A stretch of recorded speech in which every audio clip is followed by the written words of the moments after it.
আসসালামু আলাইকুম গাইস, সবাই কেমন আছেন? আজকে আমরা পরিবারের সাথে যাচ্ছি চাঁদপুর ভ্রমণে। পুরো যাত্রার আনন্দ আর মুহূর্তগুলো আপনাদের সাথে শেয়ার করব।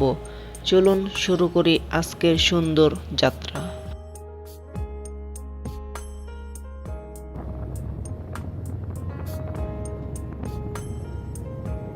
প্রথমে আমরা সদরঘাট লঞ্চঘাট থেকে চাঁদপুরের লঞ্চে উঠি। আমাদের লঞ্চটি সকাল 8:35 ছেড়ে চলে যায় চাঁদপুরের উদ্দেশ্যে। চাঁদপুরে যাওয়ার জন্য লঞ্চে ভ্রমণের আলাদা আনন্দ আছে। নদীর হাওয়া, মানুষের ব্যস্ততা, নদীর মনোরম দৃশ্য।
চাঁদপুরে লঞ্চে গেলে লঞ্চের চারপাশের দৃশ্য, নদীতে নৌকা চলছে, ট্রলার বানানোর দৃশ্য খুবই সুন্দর।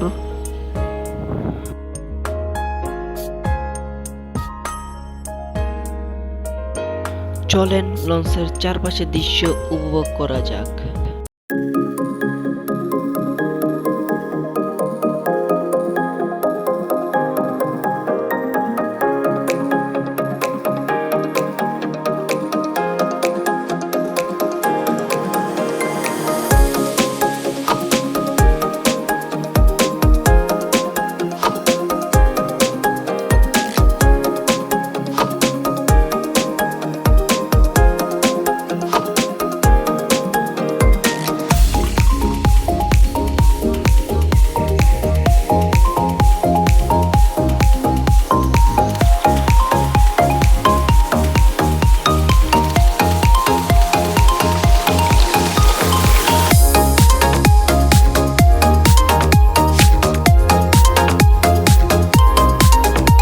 এই লঞ্চের ভেতরের পরিবেশ ও ছাদের উপরের পরিবেশ সবকিছু ভ্রমণকে আরও উপভোগ করে তোলে।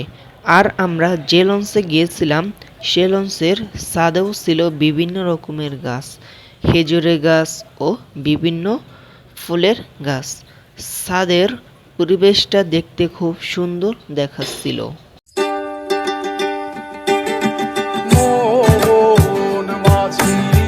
খবরদার আমার তরি যেন ভেসে না, আমার নৌকা যেন ডুবে না। মোহন মাঝি খবরদার, মোহন মাঝি খবরদার, আমার তরি যেন ভেসে না, আমার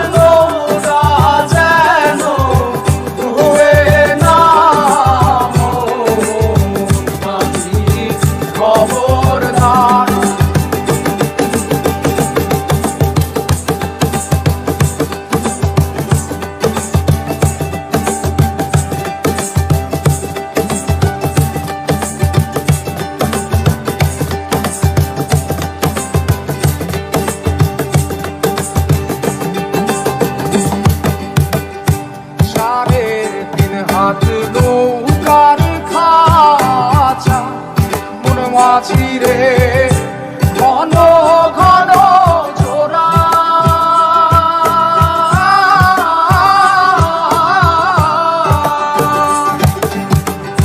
সাড়ে তিন হাত নৌকার ছাছা মন মাঝি রে ঘন ঘন ঝরা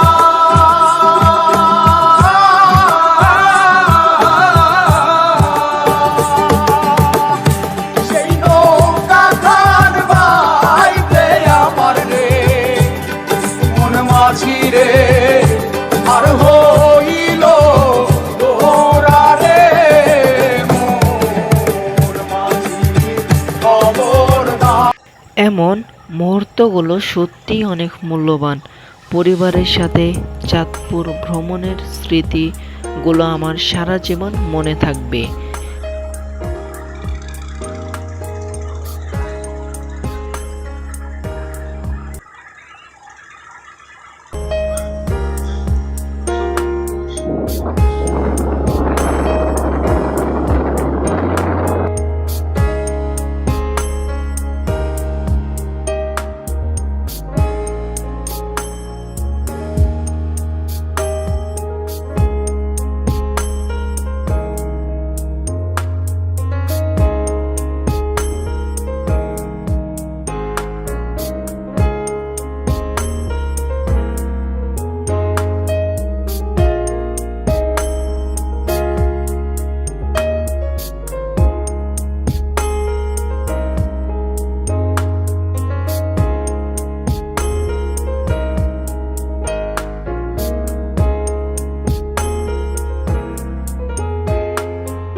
আর আমাদের লঞ্চটি যখন যাচ্ছিল তখন চারপাশে নদীতে দেখা যাচ্ছিল বিভিন্ন জেলে নৌকায় করে ঢেউয়ের মাঝে মাছ ধরছে।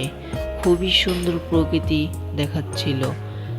ঢেউয়ের মাঝখানে নৌকাগুলো হালকা ঢুলছে, মাছ ধরার দৃশ্য খুবই সুন্দর। অবশেষে আমরা পৌঁছে গেছি চাঁদপুরে। ইলিশের বাড়ি চাঁদপুরে। ওই যে দেখা যাচ্ছে চাঁদপুরের সেই ঘাট, ইলিশের বাড়ি। আমাদের সাথে একসাথে আসছে এই লঞ্চটি চাঁদপুর ঘাটে। এই লঞ্চটি আমাদের সঙ্গী হিসাবে আমাদের সাথেই ছিল।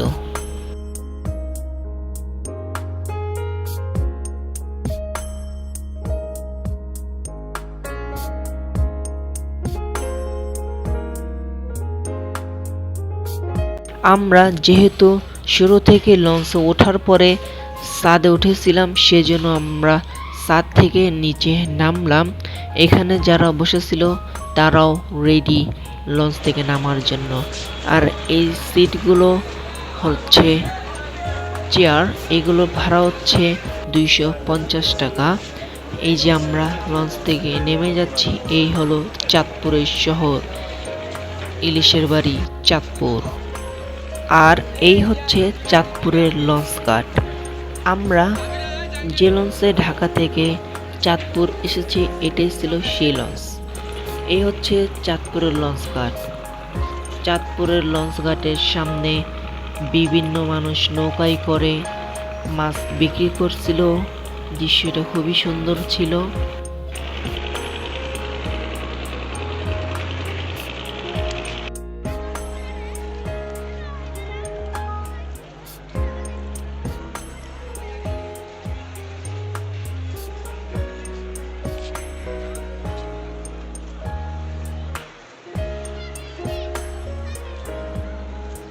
আর আমরা যেহেতু চাঁদপুরে ঘুরতে এসেছি, সেজন্য আমরা লঞ্চ থেকে নেমেই সরাসরি চলে যাই ইলিশের বাজারে। চাঁদপুরে এসে যদি ইলিশের বাজারে না যায় তা কি হয় বলেন তো?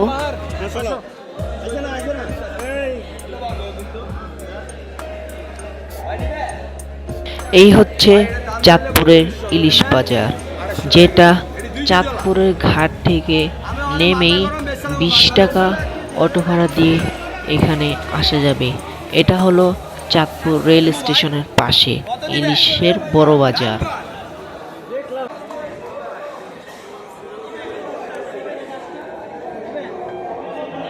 এ বাজারে ছোট থেকে বড়, মাঝারি থেকে ছোট সব সাইজেরই মাছ ছিল।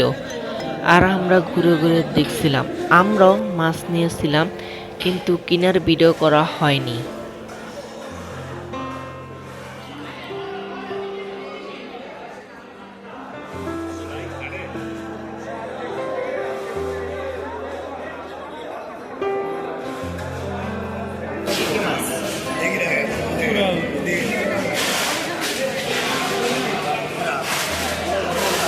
মাছের বাজার ঘুরে সেখান থেকে বেরিয়ে আমরা চলে গিয়েছিলাম ঘুরতে চাঁদপুর শহরে এবং একটা রিসর্টে। রিসর্টটার নাম ঠিক আমার মনে নাই, আপনারা দেখতে থাকেন। এই হলো চাঁদপুর শহর।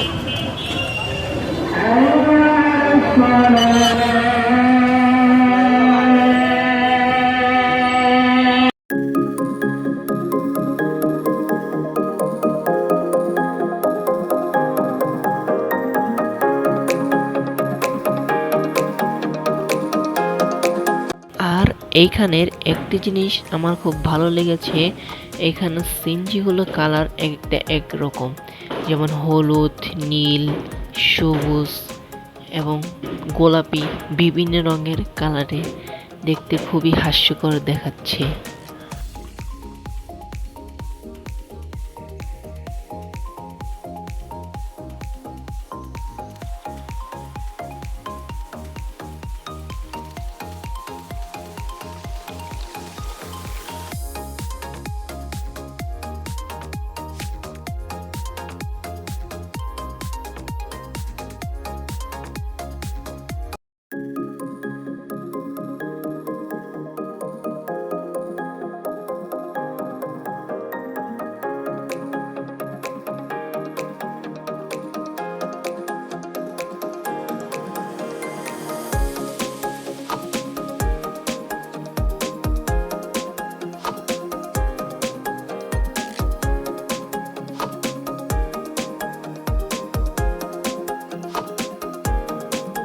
আমরা যে রাস্তা দিয়ে রিসোর্টে গিয়েছিলাম সেই রাস্তার দেখতে পুরোপুরি গ্রামের মতোই দেখাচ্ছিল। দুই পাশে গাছপালায় ঘেরা রাস্তাটি খুবই সুন্দর। এই হচ্ছে রিসোর্টের গেট বাইরের পরিবেশ। এখানে টিকিট মূল্য ছিল পার প্রতি 150 টাকা। এইটা হলো ভিতরের পরিবেশ।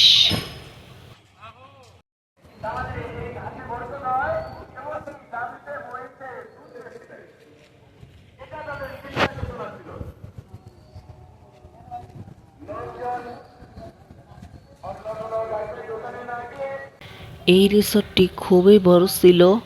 এই রিসর্টের বেশিরভাগই ছিল পুকুর। ওনারা পুকুরের মতো বানিয়েছিলেন, দেখতে খুবই সুন্দর দেখাচ্ছিল। জায়গাটা খুবই বড় ছিল।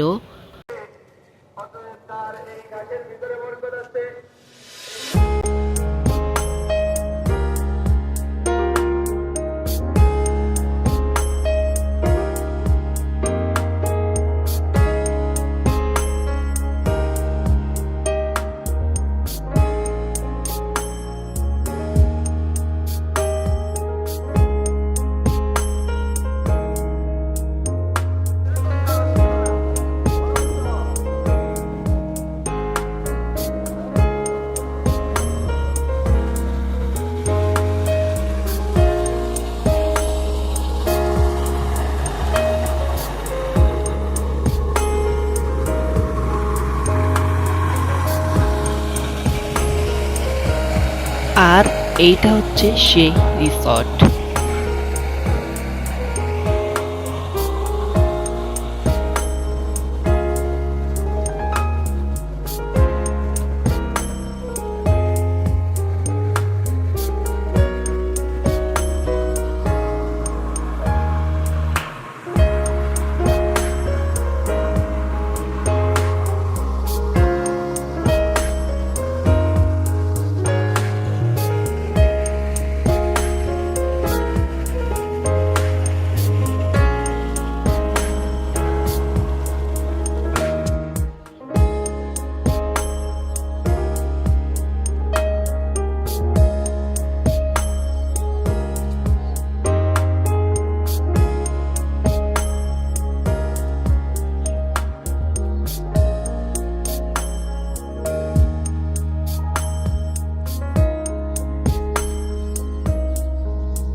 এই রিসোর্টের হাঁটার দুই পাশে ছিল বিভিন্ন রকমের ফলের গাছ, মাল্টা, কমলা, পেয়ারা, ড্রাগন ফল।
রিসর্টে ঘোরা শেষ করে তারপর আমরা চলে যাই সে একই রাস্তা দিয়ে চাঁদপুরের সে ঐতিহ্যবাহী স্থান তিন নদীর মোহনা, যেখানে তিনটি নদী একসাথে মিলনস্থল হয়েছে।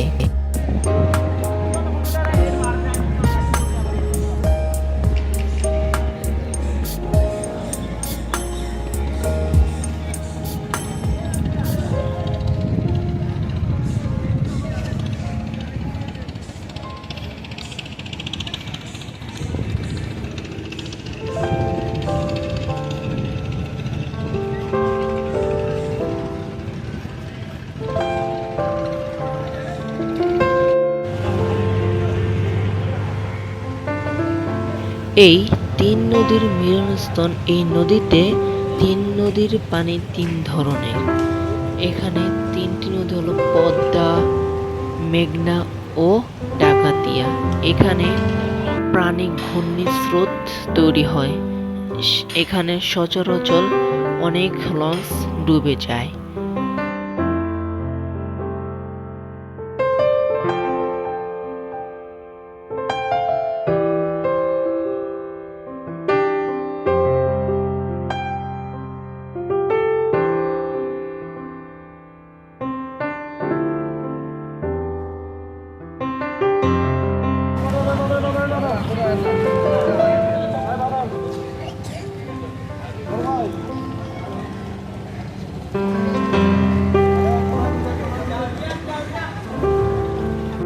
অবশেষে আমাদের চাঁদপুর ভ্রমণ শেষ হয়।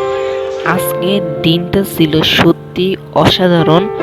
নদীর সৌন্দর্য আর চাঁদপুরের ইলিশ সবকিছু মিলিয়ে ভ্রমণটা হয়ে গেল ভোলার মতো নয়। আশা করি ভিডিওটি আপনাদের ভালো লেগেছে। ভালো লেগে থাকলে লাইক, কমেন্ট আর সাবস্ক্রাইব করতে ভুলবেন না। দেখা হবে পরের ভিডিওতে। আল্লাহ হাফেজ। আসসালামু আলাইকুম ওয়া রাহমাতুল্লাহি ওয়া বারাকাতুহু।